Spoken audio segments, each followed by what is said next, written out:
ఈ కథ సూరవరం అనే గ్రామంలోని ఓ పాఠశాలలో మొదలైంది. కొన్నేళ్ల క్రితం స్కూల్లో ఒకరోజు టీచర్ అటెండెన్స్ తీసుకుంటోంది. Shiva yes teacher, Hari yes teacher, Ramya yes teacher, ఇలా సాగుతోంది అటెండెన్స్. ఇక మన కథలోని ముఖ్య పాత్ర పూర్ణిమ వంతు వచ్చేసరికి పూర్ణిమ పూర్ణిమ పూర్ణిమ రాలేదా అని టీచర్ అడగడం, వచ్చింది టీచర్ అని పిల్లలు చెప్పడం కూడా అయింది. కానీ అప్పటికీ పూర్ణిమ పలకడమే లేదు. తన ధ్యాస టీచర్ తీసుకునే అటెండెన్స్ మీద, పిల్లలు చెప్పే జవాబు మీద లేదు. తన ధ్యాసంతా తన ముందు బెంచీలో కూర్చున్న విరాట్ మీదే. రెప్ప వాల్చకుండా తను విరాట్నే చూస్తోంది. ఒక పక్క టీచర్ అరుస్తున్నా తనకు వినబడట్లేదు. ఇక టీచర్ కోపం ఆగక డస్టర్ పట్టుకొని తన మీదకు విసిరింది. అప్పటికి గాని పూర్ణిమకు అర్థం కాలేదు తను క్లాస్లో ఉన్న విషయం. అప్పుడు ఎస్ టీచర్ అని బదులిచ్చింది. పూర్ణిమకి విరాట్ అంటే విపరీతమైన ఇష్టం. అది ఎందుకనేది అప్పుడు తనకు కూడా తెలియదు. అలా అని అతనితో ఎప్పుడు మాట్లాడేది కాదు. చెప్పాలంటే మాట్లాడడానికి ధైర్యం సరిపోయేది కాదు. అతను కనబడినప్పుడల్లా తన కళ్ళు దీపపు జ్యోతుల్లాగా వెలిగిపోతూ ఉండేవి. రోజులు, నెలలు కాదు, సంవత్సరాల కొద్దీ విరాట్ రూపాన్ని తన కళ్ళల్లో బంధించడంతోనే సరిపెట్టుకునేది. హై స్కూల్ చదువులు పూర్తయ్యాక కాలేజ్లోనూ అదే పరిస్థితి. వయసు పెరుగుతున్న కొద్దీ అతని పట్ల తనకున్న ఆరాధన, ప్రేమ అనే విషయం తనకు అర్థమవుతూ వస్తుంది. కానీ ఎప్పుడూ తన ప్రేమ విషయం అతనితో గాని ఇంకెవరితోనూ పంచుకునేది కాదు. అలా దూరం నుంచి చూస్తూ గడపడమే తనకు ఆనందం. చదువు పూర్తయి డిగ్రీ తీసుకున్న తర్వాత కొన్నాళ్ళు ఉద్యోగాల వేటలో పడి విరాట్ తనకు నచ్చిన పోలీసు ఉద్యోగం సంపాదిస్తాడు.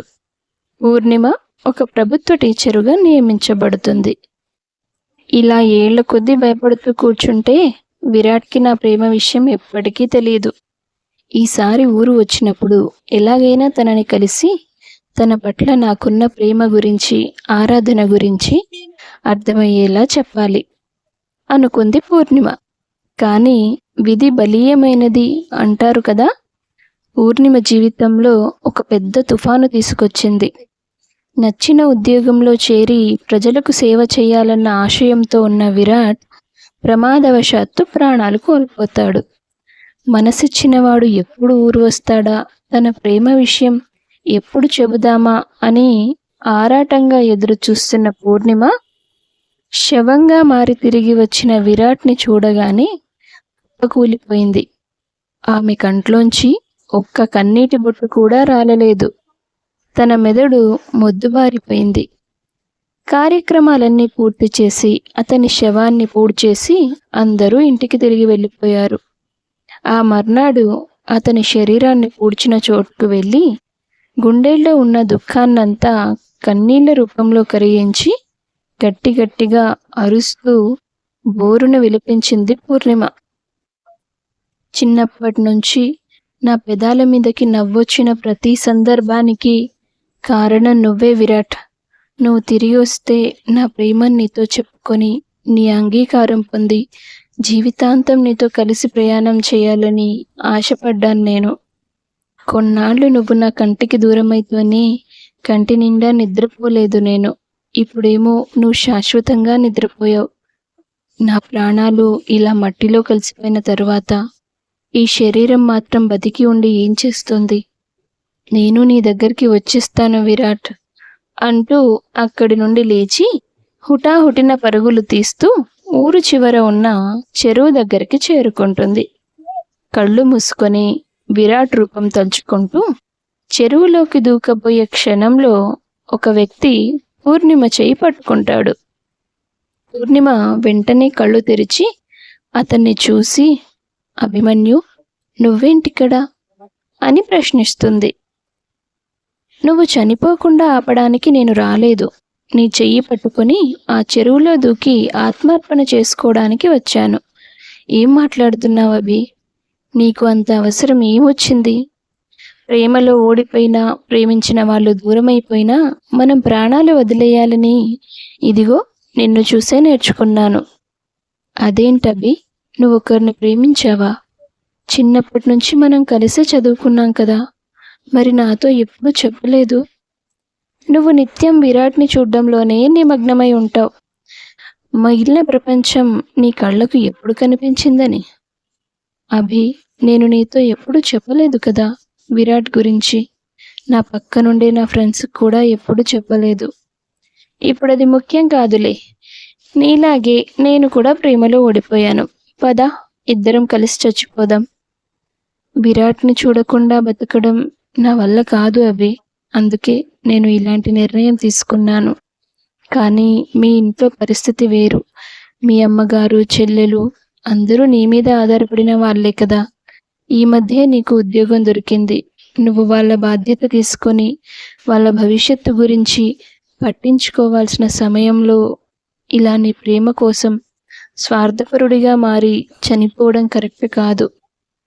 నువ్వు చావబోతూ నాకు నీతులు చెప్తున్నావా? అసలు నేను చనిపోవాలనుకోవడానికి కారణం ఏంటో చెప్తాను విను. నువ్వెప్పుడు నీ ముందు బెంచ్లో ఉన్న విరాట్ని చూస్తుండేదానివి తప్ప వెనక బెంచీలో ఉన్న ఈ అవిగాడు ఏం చేస్తున్నాడని ఎప్పుడైనా గమనించావా? నువ్వు వాడిని ఎంత ఇష్టపడేదానివో నేను నిన్ను అంతకంటే ఎక్కువగా ఆరాధించేవాణ్ణి. స్కూల్లో, కాలేజ్లో నువ్వు విరాట్ మీద చూపించే శ్రద్ధకి నేనెప్పుడూ అసూయపడలేదు. ఎందుకో తెలుసా? నీ ఇష్టం గెలిస్తే నువ్వు సంతోషంగా ఉంటావు. నా కళ్ళ ముందే నువ్వు సంతోషంగా ఉండడం చూస్తూ జీవితాంతం బతికేసినా చాలు అనుకునేవాణ్ణి నేను. ఎప్పుడూ నీ నీడలా ఉంటూ నీకు ఏ కష్టం రాకుండా చూసుకోగలిగితే చాలు అనుకున్నాను. నీకు తెలియని ఇంకొక విషయం చెప్పనా? నా మీద మీ పేరెంట్స్కి ఉన్న మంచి అభిప్రాయం వల్ల నాకు జాబ్ వచ్చిన తర్వాత మనిద్దరికీ పెళ్లి చేయాలనుకున్నారు. ఈ విషయం గురించి వాళ్ళు మా ఇంటికి వచ్చి కూడా మాట్లాడారు ఈ మధ్యనే. కానీ నేనే వాళ్ళని ఆపాను. కొన్నాళ్ళు పోయాక ఈ విషయం గురించి మాట్లాడదాం, ఇప్పుడే వద్దు అని పోస్ట్పోన్ చేశాను. ఈ గ్యాప్లో నువ్వు విరాట్ గురించి ఇంట్లో చెప్పి ఒప్పించాలని నా ఉద్దేశం. నీ మీద నాకున్న ప్రేమ విలువ ఎంతంటే నిన్ను కూడా వదులుకోగలిగేంత. ఇప్పుడు నువ్వు చనిపోతే ఇంకెప్పుడు నా కంటికి కనబడవు కదా. నీ సంతోషాన్ని చూడలేను, నీ దుఃఖాన్ని ఆపలేను. నా కళ్ళెదురుగా నీ సంతోషం కనబడనప్పుడు నేను బతికుండలేను పూరి. కనీసం చావులో అయినా నీ చెయ్యి పట్టుకునే అవకాశం దేవుడు నాకిచ్చాడనుకుంటాను. పద, చచ్చిపోదాం. అభిమన్యు మాటలు విన్న పూర్ణిమ ఆలోచనలో పడుతుంది. ఇప్పుడు నేను నా నిర్ణయం వెనక్కి తీసుకోపోతే అభి చనిపోవడానికి నేను కారణమవుతాను. వాళ్ళ కుటుంబం అంతా ఇబ్బందులు పడాల్సి వస్తుంది అనుకుని, వద్దు అభి, నా కోసం నువ్వు బలవడానికి వీల్లేదు. ఇంటికి వెళ్దాం పద. లేదు పూరి, నేను నా నిర్ణయం వెనక్కి తీసుకోను. అరే, మళ్ళీ ఏమైంది? అసలే నా మనసు బాలేదంటే నువ్వు ఎందుకు నన్ను ఇలా విసిగిస్తున్నావు? ఇప్పుడు నువ్వు ఆగినా మళ్ళీ నువ్వు ఇలాంటి పిచ్చి పని చేయవనే నమ్మకం నాకు లేదు. ఇకపై నువ్వు జీవితాంతం నా పక్కనే, నా కళ్ళ ముందే ఉండాలి. అంటే నువ్వు నన్ను పెళ్లి చేసుకోవడానికి ఒప్పుకోవాలి. అభి, నేను ఉన్న పరిస్థితి ఏంటి? నువ్వు మాట్లాడుతున్న మాటలేంటి? చూడు పూరి, పెళ్లి చూసుకొని కొత్త జీవితం మొదలు పెడదాం అని నేను అనట్లేదు. నేను ఒప్పుకోకపోతే ఇంకొకరికైనా నిన్నిచ్చి పెళ్లి చేయడానికి అంకుల్ సిద్ధపడతారు. అలాంటి పరిస్థితి వచ్చినప్పుడు మళ్ళీ నువ్వు ఇలాంటి నిర్ణయానికే వస్తావు. అందుకే నా మాట విను, మనం పెళ్లి చేసుకుందాం. నాకు కావాల్సింది నువ్వు నా కళ్ళ ముందే క్షేమంగా ఉండడం. ఏనాటికైనా నీ మనసు మారి నన్ను స్నేహితుడిగా కాకుండా భర్తగా చూడగలిగితే అప్పుడు మనం నిజమైన వైవాహిక జీవితాన్ని మొదలు పెడదాం. అలాంటి రోజు రాకపోతే జీవితాంతం స్నేహితులుగానే ఉండిపోదాం, కానీ కలిసే ఉందాం. నా కండిషన్కి నువ్వు ఒప్పుకుంటేనే ఇప్పుడు నేను నీతో ఇంటికి వస్తాను. లేదంటే ఇద్దరం కలిసి చెరువులో దూకి ప్రాణాలు తీసుకుందాం. లేదవి, ఇలా చేస్తే నీకంటూ ఒక జీవితం లేకుండా పోతుంది. అదంతా నీకు అనవసరం పూరి. ఇప్పుడు నువ్వు నా మాట వింటావా లేదా అది చెప్పు. సరే, నీ ఇష్టం, ఇంటికి వెళ్దాం పద అని అక్కడి నుంచి నిర్జీవమైన మనసుతోనే ఇంటికి చేరుకుంటుంది పూర్ణిమ. కొద్ది రోజుల్లో వాళ్ళిద్దరి పెళ్లి జరుగుతుంది. రోజులు నెలలు గడుస్తున్నా పూర్ణిమ పెదాల మీదకి మాత్రం నవ్వు తీసుకురాలేకపోయాడు అభి. తెల్లారితే అభి పూరీల పెళ్లి జరిగి ఏడాది పూర్తవుతుందనగా పూర్ణిమను కలవడానికి తన స్నేహితురాలు రాణి ఇంటికి వస్తుంది. పూర్ణిమ తన మనసులో ఉన్న బాధంతా రాణికి చెప్పుకొని ఏడుస్తుంది. నువ్వు ఎంత ఏడ్చినా ఉపయోగం లేదు పూరి. నువ్వు ఎవరి కోసమైతే ఏడుస్తున్నావో అతను ఈ ప్రపంచంలోనే లేడు. నీ మనసులో ఇంకొకరున్నారని తెలిసి నిన్ను పెళ్లి చేసుకొని నిన్ను ఎలా సంతోషంగా ఉంచాలో అర్థం కాక మదన పడుతున్న అభి గురించి కదా నువ్వు ఆలోచించాలి. నువ్వు చెప్తుంది నిజమే రాణి, కానీ నేను విరాట్ని మర్చిపోలేకపోతున్నాను. నిన్నొక ప్రశ్న అడుగుతాను, సూటిగా సమాధానం చెప్పు పూరి. ఒకవేళ విరాట్ బతికే ఉండి నీ ప్రేమను రిజెక్ట్ చేసి ఉంటే, ఆ పరిస్థితుల్లో నీకు అభిమన్యుకు పెళ్లి జరిగి ఉంటే అప్పుడు కూడా నువ్వు ఇలాగే ప్రవర్తించేదానివా? ఏమో తెలీదు రాణి. అయినా చిన్నప్పటి నుంచి నేను అతనే లోకంగా పెరిగాను. ఆ విషయం తెలిసాక కూడా విరాట్ నన్ను రిజెక్ట్ చేసేవాడని నేను అనుకోను. ఖచ్చితంగా రిజెక్ట్ చేసేవాడు. ఎందుకంటే ఆ ముందు రోజే విరాట్ నాకు ప్రపోజ్ చేశాడు. అతని ప్రపోజల్ని కాదనడానికి నా దగ్గర ఎలాంటి కారణాలు లేవు. అందుకే నేను సరే అన్నాను. ఆ విషయం ఇంట్లో చెప్పి ఒప్పించడానికే తను ఊరు బయలుదేరాడు. అప్పుడే తనకు యాక్సిడెంట్ అయింది. ఒక్క రాత్రిలోనే మా భవిష్యత్తు గురించి మేము ఎన్నో కలలు కన్నాం. కానీ తెల్లారేసరికి అవన్నీ సమాధైపోయాయి. కొన్నాళ్ళు తను చనిపోయిన బాధలోంచి నేను కోలుకోలేకపోయాను. ఆ తర్వాత ఇంట్లో వాళ్ళ బలవంతం మీద పెళ్లి చేసుకున్నాను. మొదట్లో ఇబ్బంది పడినా నా భర్త నా మీద చూపించే శ్రద్ధ నా మనసు మార్చేసింది. మనసులో ఏమోలో కాస్త బాధ ఉన్నా కూడా నా జీవితం అయితే ప్రశాంతంగా ఉంది. నాకంటూ అన్ని సంతోషాలు ఉన్నాయి. కానీ నువ్వు మాత్రం అమితంగా ప్రేమించే భర్త దొరికినా కూడా ఇంకా గతంలోనే బతుకుతున్నావు. దీనివల్ల ఎవరికి ఉపయోగం పూరి? నీకా, అభికా, మీ ఫ్యామిలీకా, ఎవరికి? ఇప్పటికైనా నీ కోసం కాకుండా నువ్వే సర్వస్వం అనుకునే నీ భర్త కోసం మారు. ఇక ఇంతకంటే నేనేం చెప్పలేను. వెళ్ళొస్తాను అని చెప్పేసి రాణి అక్కడి నుంచి వెళ్ళిపోయింది.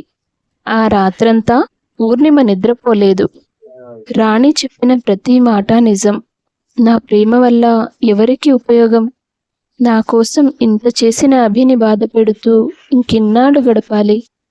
విరాట్ బతికున్నా కూడా అతనితో నా ప్రేమ బంధం నిలబడేది కాదు. దేవుడు కలిపిన ఈ తాళి బంధాన్నైనా నేను నిలబెట్టుకుంటాను అని నిర్ణయించుకుంటుంది.